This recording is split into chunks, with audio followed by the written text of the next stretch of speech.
Nesse vídeo vamos falar sobre o polêmico Pilar Z, mas antes de começar esse vídeo eu tenho dois parênteses para fazer. Número 1, esse vídeo é focado para dentistas que prezam pela odontologia de alto nível, odontologia baseada em evidência. Meu objetivo aqui é discutir a ciência e te trazer o que tem de melhor na literatura científica e te entregar de bandeja para que você coloque esse conhecimento em prática na sua clínica. Estamos falando aqui de evidência e lógica.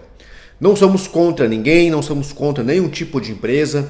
Se você não tem maturidade para entender isso, então, tchau, esse vídeo não é para você.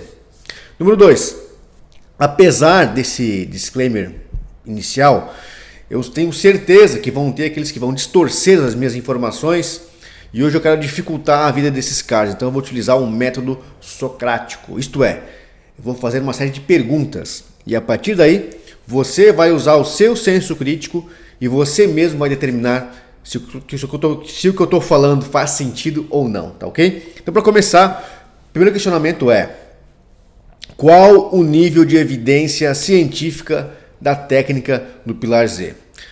Como sabemos, nem toda evidência é igual, existe uma hierarquia de níveis de evidência, sendo que os estudos clínicos e as revisões de estudos clínicos estão no ápice da pirâmide. Ao pesquisar no PubMed, encontramos apenas um estudo biomecânico com simulações virtuais de Alan Ford híbrido publicado neste ano, inclusive. Então tem muito curso acontecendo, muito paciente sendo reabilitada e no PubMed apareceu neste ano o primeiro e único artigo que é um estudo de simulação virtual. Então a conclusão dos próprios autores é que dentro das limitações desse estudo, e que o comportamento biomecânico ele é similar ao implante zigomático, porém as limitações desse trabalho não permitem diretas extrapolações clínicas dos resultados sem prévio ensaio clínico randomizado. O que chama a atenção é, puxa, se os autores sabem que você não pode transportar um trabalho desse para nível clínico, por que tantos cursos clínicos sendo feitos, tantos pacientes reabilitados sem que tenhamos respostas clínicas para o projeto? Diante disso, você deve utilizar essa técnica na sua clínica? Eu que te pergunto, baseado nesse nível de evidência, você deveria utilizar essa técnica em sua clínica ou não? A resposta ela é individual após a sua reflexão. Recentemente teve um aluno meu que trouxe um caso clínico de duplo zigoma com o Pilar Z, teve uma fratura, para a gente estudar juntos aí possíveis soluções. A pergunta que a gente tem que se fazer é: por que fraturou? Vamos olhar esse modelo operado pelo próprio autor da técnica. E agora eu vou te fazer algumas perguntas. Olhando onde se encontra o implante, esse implante convencional aqui no corpo do zigoma, e onde se encontra a cabeça do mini pilar, o Pilar Z jogou a cabeça do mini pilar para anterior ou para posterior em relação ao rebordo alveolar? Deixa eu melhorar minha pergunta. Se eu tivesse instalado um implante zigomático padrão, convencional, né, um implante zigomático sólido, eu teria a cabeça do meu implante mais para anterior ou mais para posterior?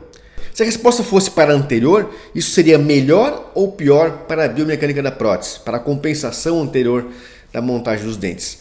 Essa fratura ocorreu por questões biomecânicas ou mero fruto do azar do cirurgião?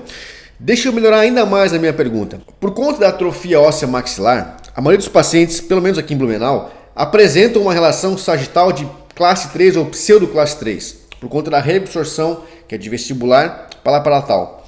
Então a montagem dos dentes ela vai ser sempre para frente, a gente precisa avançar a montagem dos dentes em relação ao rebordo para dar estética e função ao paciente. Para eu mitigar e minimizar o cantilever anterior, seria melhor colocar a cabeça do implante mais anterior ou mais para posterior possível?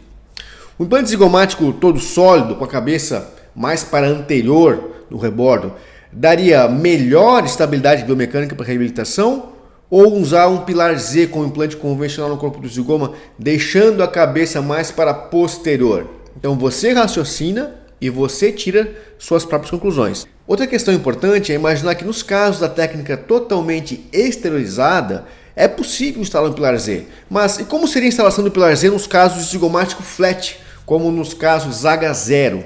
Como faria essa acomodação desse mini pilar, especialmente na região posterior? E se o Pilar Z quebrar, como nesse caso, como que resolve? Troca por outro Pilar Z? Ou seria melhor usar um retriever, né, tirar esse implante, esperar 3 meses e depois instalar um implante zigomático de verdade. Então você pensa, você reflete e depois você decide. E se fosse necessário de fato remover um implante convencional de 15 milímetros na região do zigoma, qual a diferença na remoção desse implante para a remoção de um implante zigomático, que também tem por volta de 15 milímetros de inserção no corpo do zigoma? Cirurgicamente, qual que é a diferença entre instalar um implante pilar Z e um implante zigomático normal? Qual que é, cirurgicamente falando, qual que é a facilidade e a dificuldade de uma técnica em detrimento de outra? E outra coisa, qual é o problema que o pilar Z resolve? Ou qual é o problema que o pilar Z pode trazer? Quanto tempo de estudo clínico podemos dizer que uma técnica funciona? 6 meses, 1 ano? Ou pelo menos 5 anos em função? E quando vierem os primeiros estudos clínicos, seriam esses estudos lícitos ou enviesados por egos inflados, né? Pessoas que abertamente falam, a minha técnica é melhor, a minha técnica não traz problemas, são pessoas providas de senso crítico, imparcialidade, ou estão deturpadas e completamente imunes à lógica dos métodos científicos por conta de egos patologicamente inflados? São reflexões que você deve fazer. Eu não tenho aqui direito de falar respostas prontas, eu tenho aqui a função de questionar e erguer os questionamentos para que você mesmo responda. Então são questionamentos que cada cirurgião precisa refletir individualmente e tomar a sua decisão. E para concluir, apenas uma frase de Russell: o mal do mundo é que os tolos estão cheios de certezas, enquanto os sábios estão cheios de dúvidas. Ok? Forte abraço, eu te vejo no próximo vídeo.